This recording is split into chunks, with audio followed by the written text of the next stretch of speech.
Bienvenidos a este viaje a través del tiempo. En este video, veremos quién es Espartaco. Acompáñanos en este recorrido y descubre los misterios y maravillas de esta era histórica. Pero antes, no olvides suscribirte. Es gratis. Espartaco fue un esclavo de origen tracio, que según fuentes griegas y romanas, entre los años 73 y 71 a.C., dirigió una rebelión contra la República Romana en suelo itálico. No se tienen datos de su nacimiento o infancia, aunque se sabe que era de origen tracio, de la tribu Medos y con probable localización dentro de la región que se considera integraba el reino de Macedonia durante el periodo helenístico, heredada de Filipo II y Alejandro Magno, fuertemente helenizada. Aparentemente, cuando Roma invadió el territorio del pueblo medo, Espartaco fue obligado a militar en las tropas auxiliares de Roma, de las que posteriormente desertaría. Al no considerársele ciudadano romano, sería capturado y reducido junto con su esposa a la esclavitud para ser vendidos. Debido a su resistencia y fuerza física, sería comprado por un mercader para que luchase en la escuela de gladiadores de Capua, del lanista Lentulio Batiato. Dichas escuelas, o ludus, tanto estatales como privadas, fueron creadas debido a la creciente demanda de gladiadores en la antigua Roma, resultando las más sobresalientes la de Capua, Pompeya y Rávena. En estas escuelas, los prisioneros de guerra y los delincuentes convictos que eran considerados esclavos eran entrenados en las habilidades necesarias para luchar hasta la muerte en los juegos de gladiadores.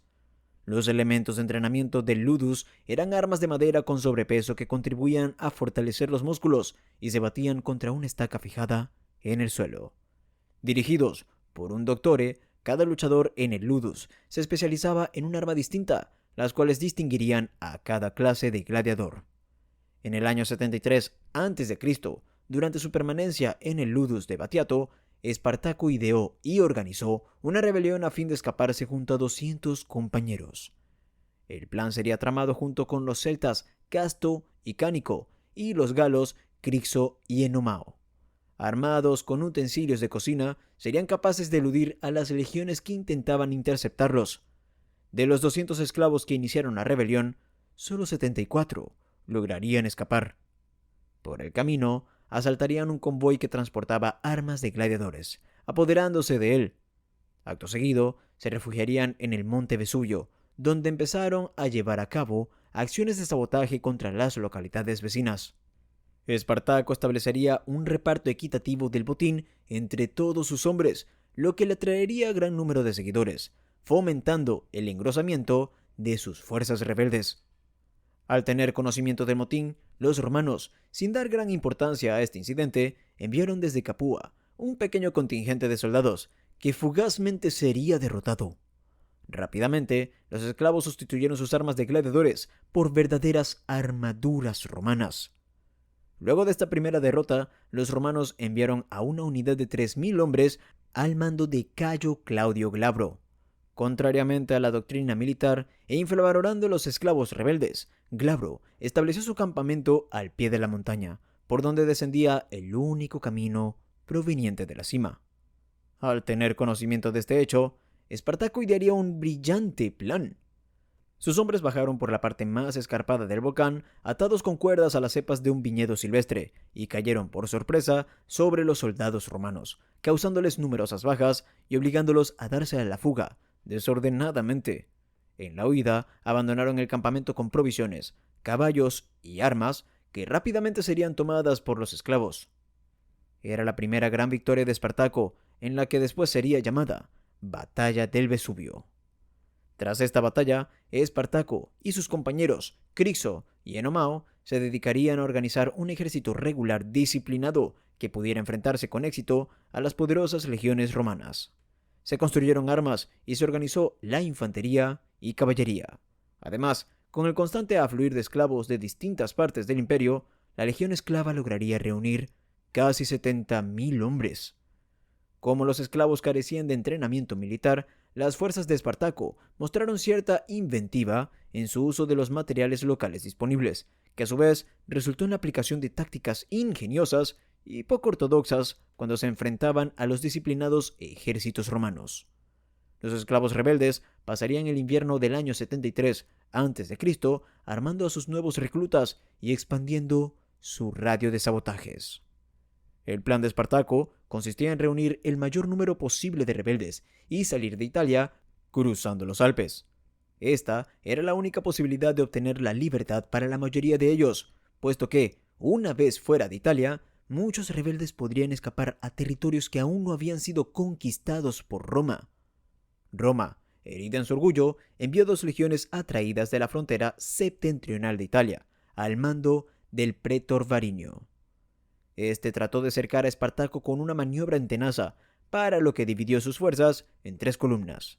Espartaco, bien informado, aprovecharía la división de las fuerzas romanas y derrotó separadamente a los 2 ayudantes de Varinio. Luego atacó directamente a las fuerzas de Varinio, llegando al punto de capturar a los lictores del pretor y su propio caballo, por lo que éste tuvo que huir a pie.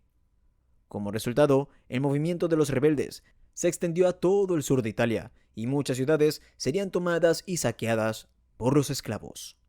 Espartaco sabía que era imposible sostener una larga guerra de desgaste contra la República Romana, pues ésta era inmensamente rica y podía rehacer sus fuerzas armadas una y otra vez. Con el fin de escapar de la península, marchó con sus tropas hacia el norte. En algún momento de estos sucesos, o posiblemente durante los asaltos del invierno a finales del año 73 a.C., perderían a su líder Enomao. En ese preciso momento, surgieron disensiones entre los rebeldes, cuyo resultado final sería la separación de un grupo de unos 20.000 hombres, compuesto en su mayor parte por galos y germanos, al mando de Crixo. Las disensiones estarían relacionadas, al parecer, con el plan de acciones futuras. Espartaco quería que sus hombres salieran de Italia, pero Crixo y los suyos estaban empeñados en presentar batalla a los romanos, derrotarlos e incluso apoderarse de Roma, aniquilando al opresor.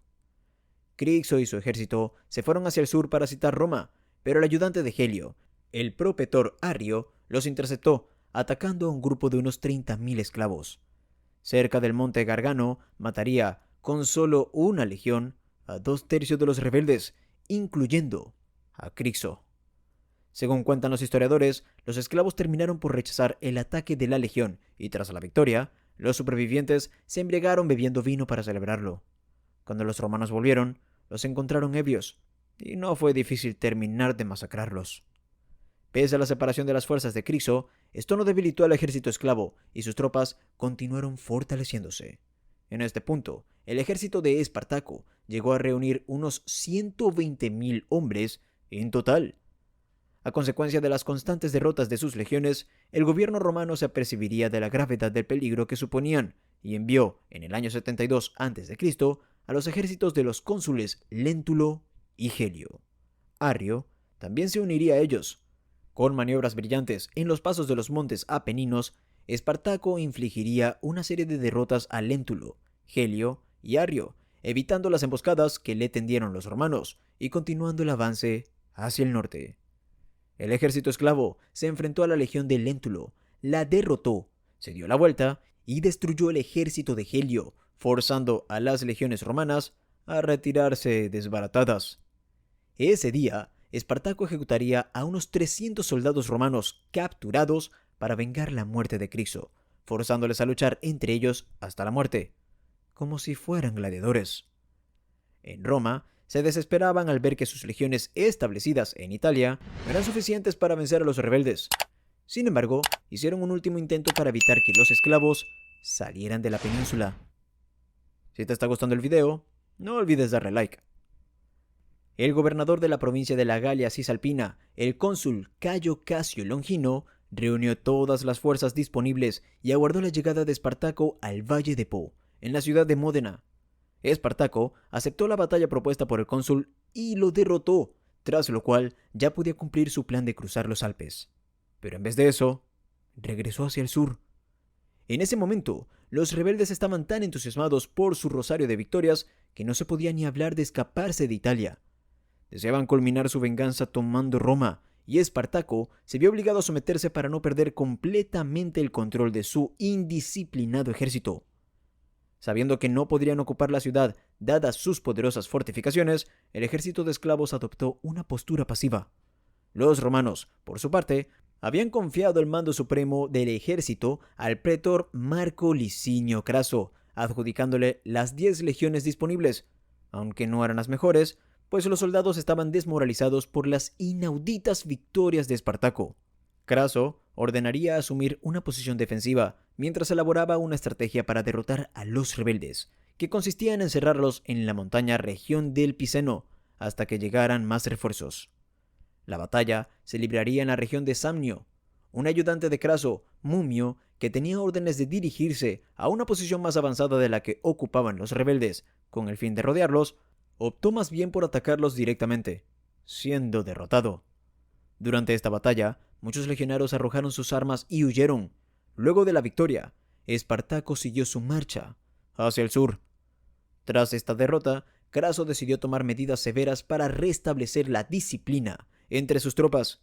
A los que huyeron ante el enemigo, los diezmó con la decimatio, un castigo que no se aplicaba desde hacía mucho tiempo y que consistía en condenar a muerte a 1 de cada 10 de los desertores. Además, ordenó a sus hombres que mataran a golpes a cada uno de los condenados. Como consecuencia de esta medida, nadie más osaría violar las órdenes ni pretendió huir del enemigo. Tras la victoria, Espartaco cambió su intención de marchar contra Roma y decidió retirarse nuevamente al sur de Italia. Asediaron la ciudad de Turios y la campiña de los alrededores, armándose, asaltando territorios circundantes, cambiando los botines por bronce y hierro a los mercaderes y enfrentándose ocasionalmente con fuerzas romanas, que siempre acababan derrotadas. Craso, habiendo llegado desde el norte y enterado de que los rebeldes trataban de pasar a Sicilia, aprovechó la ocasión para encerrarlos en el extremo sudoccidental de la península itálica.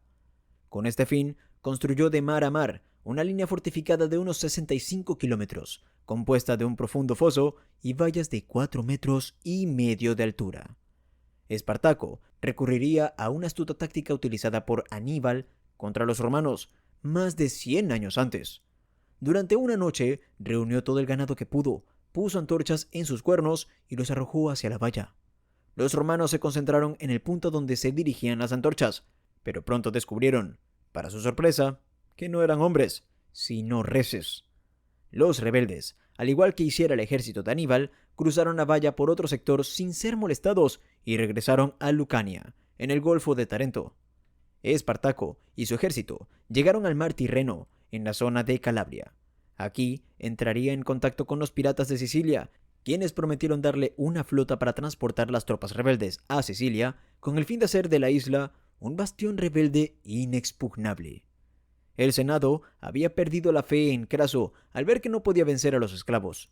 Entonces enviaron al general Cneo Pompeyo, recién llegado a Italia desde Hispania, donde había reprimido hacía poco la rebelión de Sertorio. Además, al lugarteniente de Macedonia, Licinio Lúculo, se le daría la orden de desembarcar con sus tropas en el puerto de Brindisi.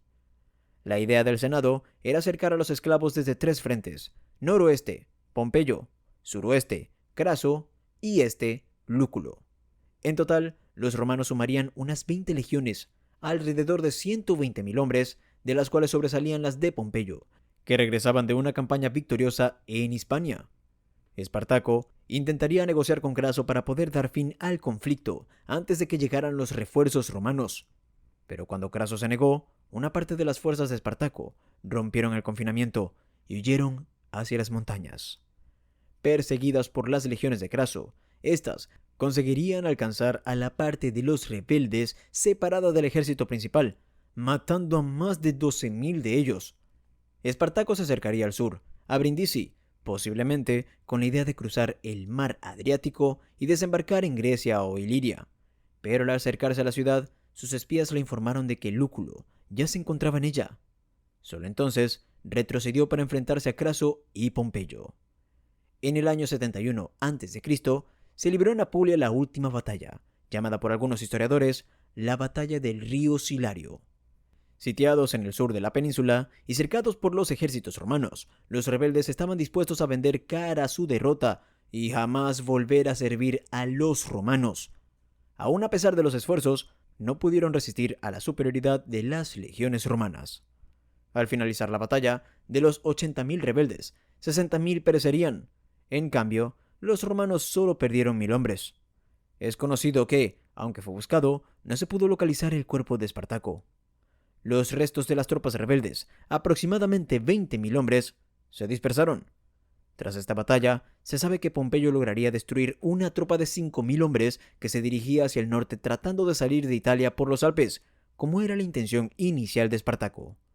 Tras la batalla del Silario, los romanos harían 6.000 prisioneros que fueron crucificados a lo largo del tramo de la Vía Apia, entre Capua y Roma. Si te gustó el video, no olvides suscribirte y activar las notificaciones para ver más contenido como este.